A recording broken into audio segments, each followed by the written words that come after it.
The first thing I'm going to do is a compression test on the Goldwing engine. I don't see any point in going any further with it if I find out I've got an engine which isn't running right, and I might have to spend an awful lot of money on getting to run before I even start on the rest of the bike. So that's really the first thing to do. I have seen a video of the bike running, although it didn't have any exhaust on, so it was properly noisy and you couldn't really tell how it was running, and it was only for about 20 seconds.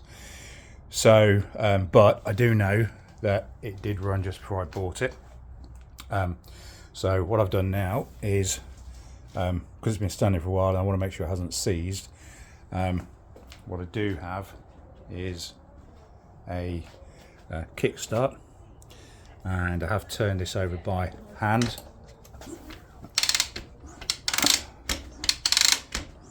And it's definitely not seized up, so that's a good thing. So I've given it 30 or 40 kicks on the Kickstarter without the plugs in. So very little on this bike is wired up at the minute, so you know, we're not going to get it running right now. But what I want to do is I just want to make sure I've got compression on each of these cylinders before we go any further. The timing belts are, I've checked, are genuine Honda belts. They don't look very old to me. It's very difficult to tell, but there's no cracks, there's no splits, there's no sign of wear on these. So you know, I'm going to go with those for now. I will change them obviously when I restore the whole bike, but for now I just want to make sure that I've got compression. So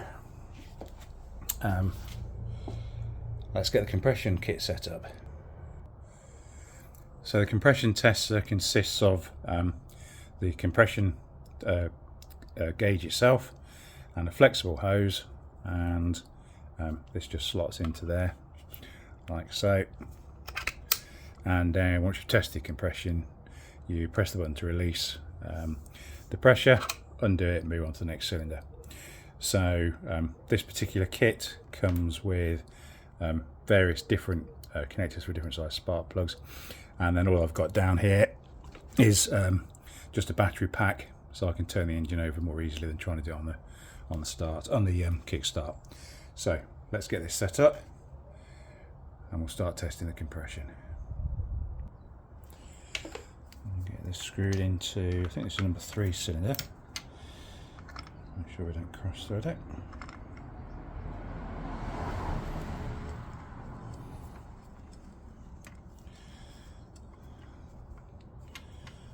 That in there. Put our compression gauge on, like so. And then all I'm going to do is, you're meant to do this with a wide open throttle, so I'm just going to have all the throttle open because there's no cable or anything on this at the minute. Crank it over, let's see what we've got.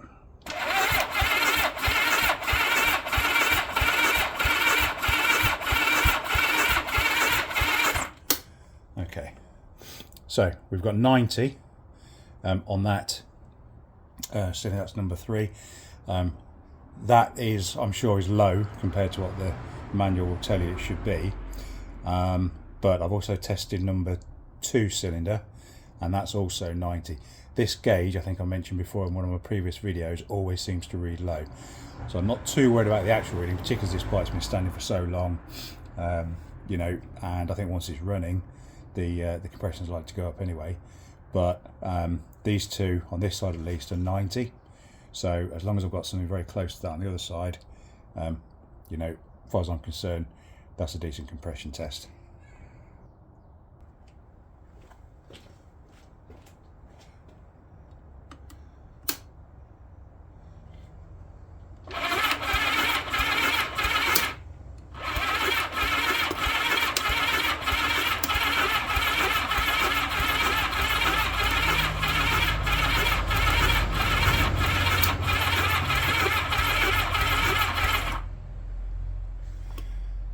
Okay, it's nice with the gauge flopping around all over the place. So I've checked both of them on this side, and we're at 90 or near enough on both these cylinders as well.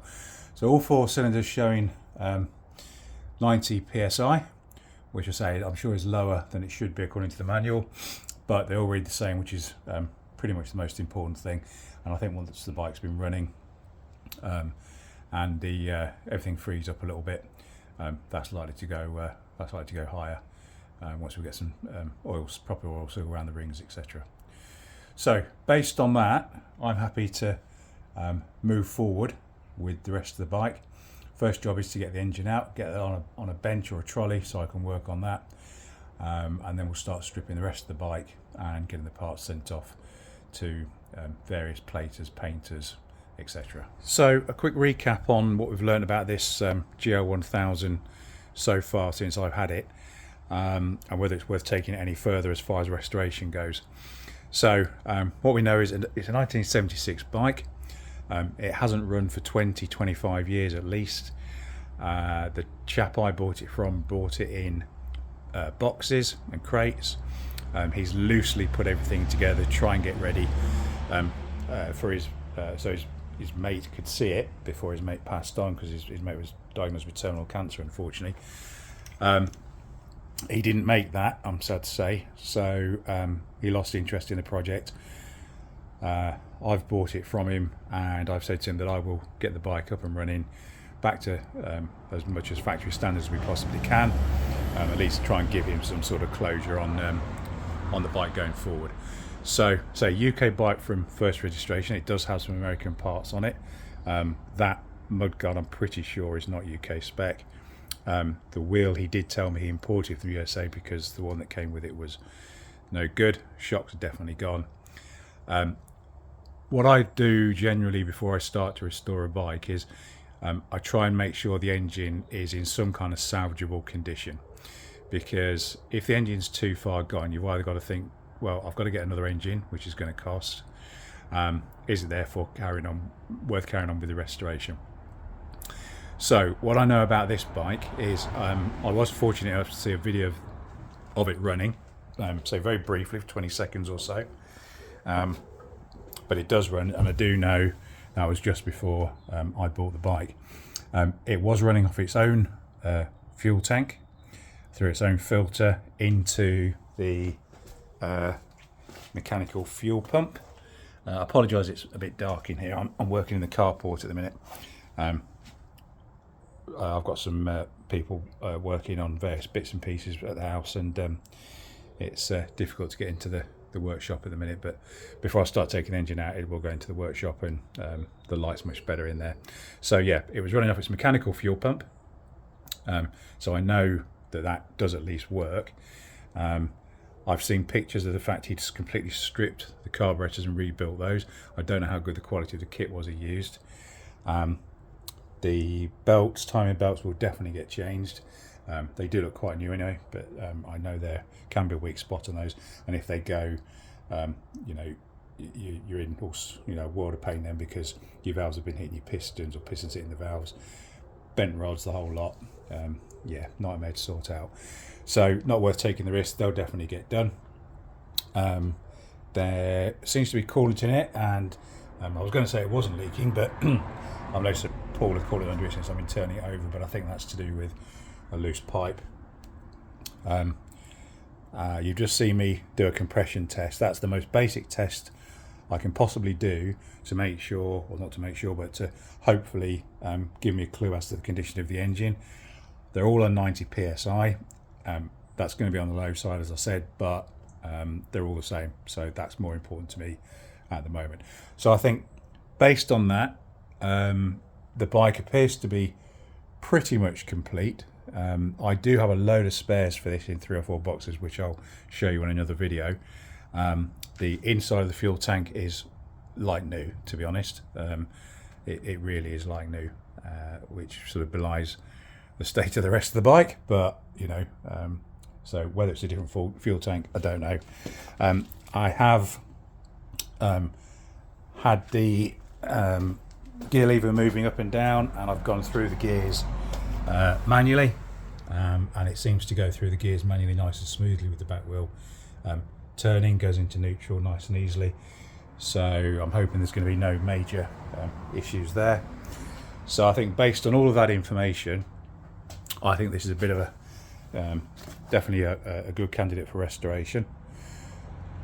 So my next job is I need a trolley really with wheels on to be able to put this engine on. The engine's got a nice flat bottom on it, which lends itself to being sat on a trolley, maybe one that goes up and down, but definitely with wheels on so I can move it around. And I want to get the engine out before I put the whole bike onto the up onto the ramp, because once it's on the ramp, you know, I'm realistic, unless I've got, you know, a couple of people to help me possibly, it's going to be really difficult. This is a heavy engine. It's going to be really difficult to get out, so I don't want to have to start physically lifting this thing unless I absolutely have to. Yeah, I need some kind of lift table with wheels on, a small one that I can just move that around on. So I'm going to have to go off and research that, see if I can get hold of one of those. And once that's done, we'll be taking the engine out and then stripping the rest of the frame, getting everything down to component level, sending all the parts off wherever they need to go. I haven't decided on this bike whether I'm going to re-zinc everything myself or just send it off. I'll see how much needs doing when I've got it all stripped. And yeah, we'll take it from there. So stay tuned. Hope you've enjoyed the video. If you did, give it a thumbs up down below, subscribe to the channel, and I'll see you in the next one.